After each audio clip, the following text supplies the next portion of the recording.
Na pequena aldeia de Betânia, que fica bem próxima de Jerusalém, a cidade de Davi, morava muita gente boa, temente a Deus, seguiam a lei de Moisés. Um dia perceberam Jesus, que passava por ali muitas vezes durante o seu ministério. Nessa pequena comunidade morava Simão, aquele que era leproso e a quem Jesus curou. O Messias até frequentava a casa dele. Outro lugar hospitaleiro era a residência de três irmãos bem ilustres, Marta, Maria e Lázaro. Jesus tornou-se amigo deles e os amava como irmãos. E a partir daí foi um hóspede frequente no local junto com seus discípulos. Certa vez, Cristo passando pelo caminho chegou a Betânia e Marta o recebeu em sua casa. Mas ela era do tipo perfeccionista, gostava de tudo limpo, nos seus devidos lugares, ao contrário de sua irmã Maria, que era sonhadora. As duas eram completamente diferentes no caráter e na personalidade. Marta era a mais velha e tinha mais responsabilidade com a casa, enquanto que seu irmão, Lázaro, cuidava dos seus afazeres como negociante, lavrador e cuidador de seu rebanho. Era o homem da casa e protegia suas irmãs. Marta era conhecida como uma mulher hospitaleira. Ela creu em Jesus e demonstrou uma fé que tinha potencial para crescer mais e mais. Havia, porém, um ponto fraco. Ela esperava que os outros concordassem com as prioridades dela. Ela se preocupava excessivamente com os detalhes. Tudo tinha que sair conforme ela planejou. Tudo deveria ser perfeito e tendia a lamentar-se quando não era reconhecida em seus esforços. Maria, eu acredito que ela era a irmã caçula. Lázaro a mimava desde criança. Ela compreendeu e aceitou a morte expiatória de Cristo e dedicou tempo para ungir o corpo do Mestre antes da crucificação. Por ser sonhadora, gostava de ouvir, e isso se tornou uma de suas qualidades mais destacáveis, pois aprendeu qual momento para ouvir e para agir. Quanto a Lázaro, o que se pode dizer desse varão valoroso? Ele era amigo de todos, fazia caridades, levava alimentos e remédios para os doentes no Vale dos Leprosos. Praticava a religião local e cumpria fielmente a lei de Moisés. Era um homem trabalhador, homem do campo, arava a terra e cuidava de seu rebanho, que não era muito, mas o suficiente para a sua família viver bem. Hoje veremos a história de Lázaro e que lições podemos tirar dos eventos que envolveram a família desse varão destemido.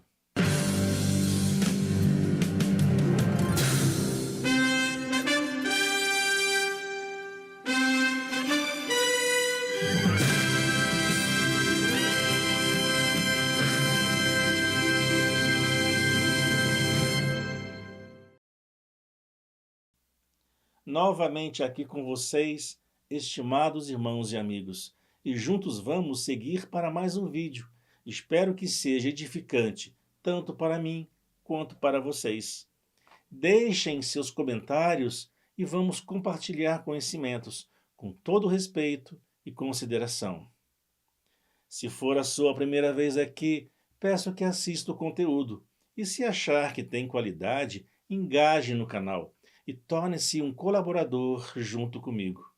Sigam a Cristo, pois Ele é fiel e jamais decepciona. Eu sou apenas um homem e não tenho nada para lhe oferecer a não ser a Cristo, que me perdoou os pecados e me remiu, e pode fazer o mesmo por você, caso ainda não o conheça. Texto base: João, capítulo 11, do versículo 1 ao 45. Versículo-chave: João, capítulo 11, versículo 35. Jesus chorou. Então, Lázaro voltou para casa no final de um dia típico de muito calor, com febre. Pediu para sua irmã Marta fazer-lhe um chá, pois achava que logo melhoraria e que isso não era motivo de preocupação. Maria era mais apegada ao irmão e tratou logo de preparar-lhe um escaldapés com massagem. Durante a noite, Lázaro não dormiu bem e, de madrugada, Próximo do amanhecer, levantou-se para o labor, mesmo ainda estando com febre, pois tinha negócios a resolver na praça do comércio. Marta já estava de pé, cuidando dos afazeres, e não deu muita atenção ao irmão, acreditando que já estava melhor. Maria ainda estava dormindo. Um pouco mais tarde, bateram à porta com certa força e deixaram Marta e Maria apreensivas. Foram atender. Ao abrir, se deparou com várias pessoas trazendo Lázaro numa maca improvisada, desacordado e ardendo em febre. Na hora do desespero, lembramos de Deus, não é mesmo? Marta e Maria lembraram-se do Mestre e mandou um de seus moços, que cuidava do rebanho, encontrar Jesus, informar-lhe sobre a saúde de Lázaro e que sua presença se fazia necessária. Quando o moço encontrou Jesus, falou a ele do ocorrido.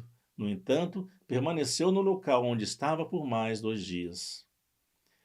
Meus irmãos, o Senhor ouve as nossas orações, mas sabe o momento certo de agir. E pode acreditar, quando ele agir, todos verão a sua glória e a sua mão poderosa.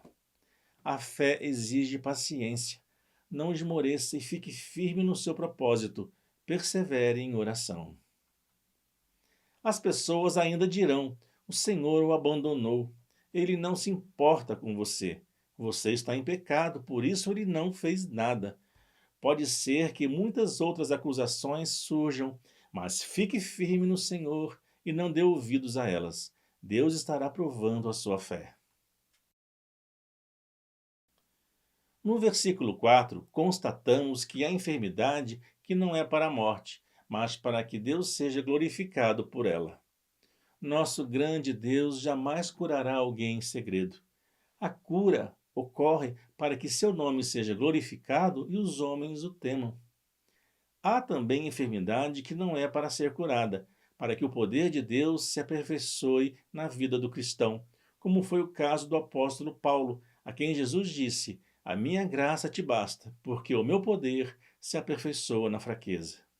Chegado o momento certo de Cristo agir, possa ser que o acusador use as pessoas ao redor para tentar impedir que o Senhor haja. Pura perda de tempo. Agindo Deus, quem impedirá? Mas tentam. Irmão, se Deus lhe deu a missão de ir na casa de alguém enfermo orar por ele, se as pessoas próximas disserem: não vá, é perigoso, aconselhe-o a atender a voz do Senhor e não a voz dos homens. Não tema. Se você anda na luz, se você é honesto e sincero no seu proceder, não tem com o que se preocupar. Mas se anda em trevas e em pecado, conserte-se primeiro. Marta enxergava apenas as circunstâncias. Guiava-se por vista. Sua fé ainda não tinha florescido. Impaciente, ela foi até Jesus quando soube que ele estava próximo. Ao encontrá-lo, lamentou em tom de acusação: Senhor, se tu tivesses aqui, meu irmão não teria morrido.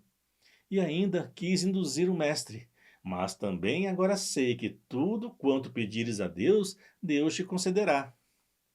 Jesus disse, como que para provar a fé de Marta: teu irmão há de ressuscitar. Com aquela fé sem esperança, Marta pensou consigo mesma: me disseram, eu já sei, mas retrucou apenas essas palavras: eu sei que ele há de ressuscitar na ressurreição do último dia. O mestre, mais uma vez com paciência e amor, afirmou, como que para instigar a fé de Marta: eu sou a ressurreição e a vida. Quem crê em mim, ainda que esteja morto, viverá.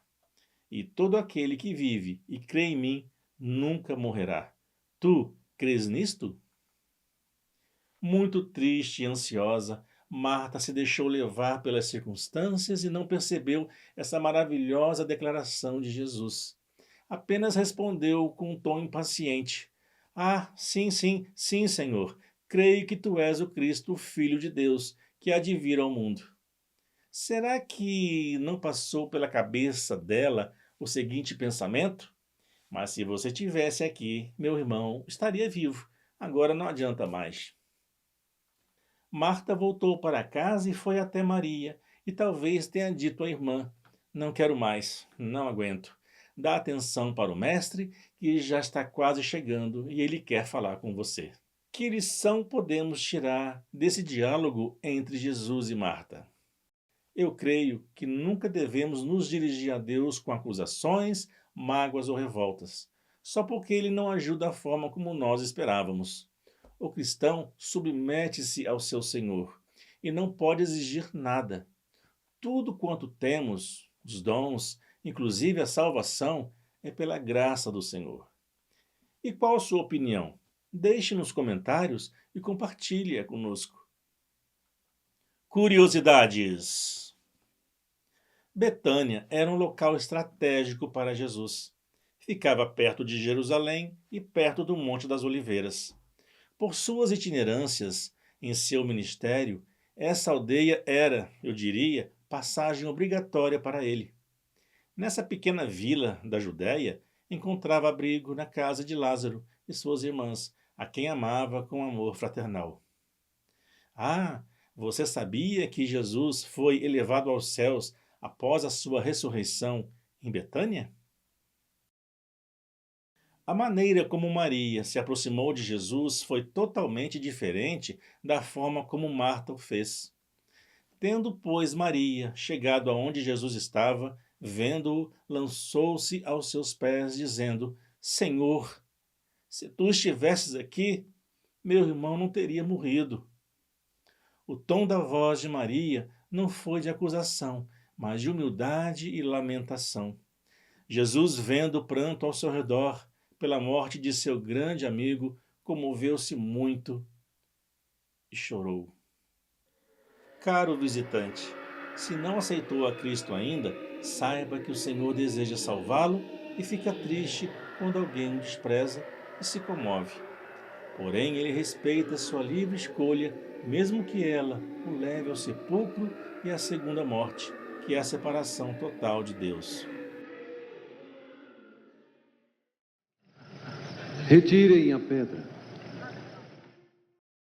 Jesus disse: Tirem a pedra.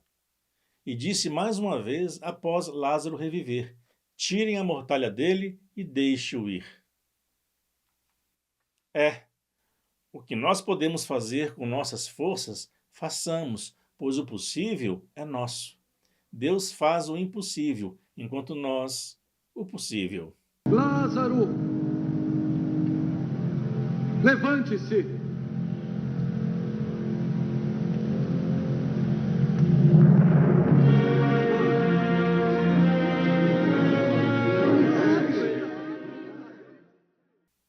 Assuma sua responsabilidade, irmão, sem desculpas. Não faça como Marta, que deu desculpas esfarrapadas ao mestre. Mas ele já está morto há 4 dias, mestre. Seu corpo já deve estar deteriorado. Mas não colou. Esse grande milagre do Senhor glorificou a Deus. Muitos creram em Jesus, mas também trouxe a inveja aos legalistas fariseus, que não queriam perder suas regalias com os governantes, nem o poder que tinham na sinagoga. Irmãos, fiquem espertos quanto aos pastores legalistas que querem forçá-lo a viver segundo a lei do Velho Testamento, induzindo-os a fazer sacrifícios financeiros sem valor algum para Deus. Tais pastores que se auto-intitulam bispos, apóstolos, reverendos ou mesmo os falsos profetas querem, assim como os fariseus, serem vistos, mas desprezam a graça dada por Jesus Cristo. O pensamento da vez. Uma criação bem estruturada, numa família funcional, faz com que os filhos, na vida adulta, controlem e dominem o seu monstro interior.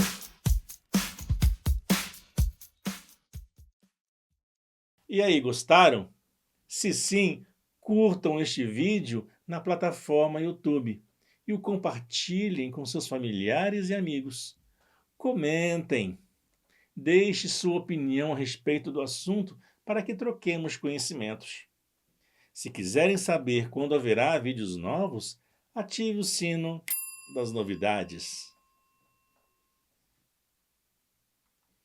Irmãos e amigos, Este é o primeiro domingo de 2025. Que esse ano seja o ano da liberdade para nós, brasileiros. Forte abraço e fique na paz do Senhor Jesus, o Santo de Deus.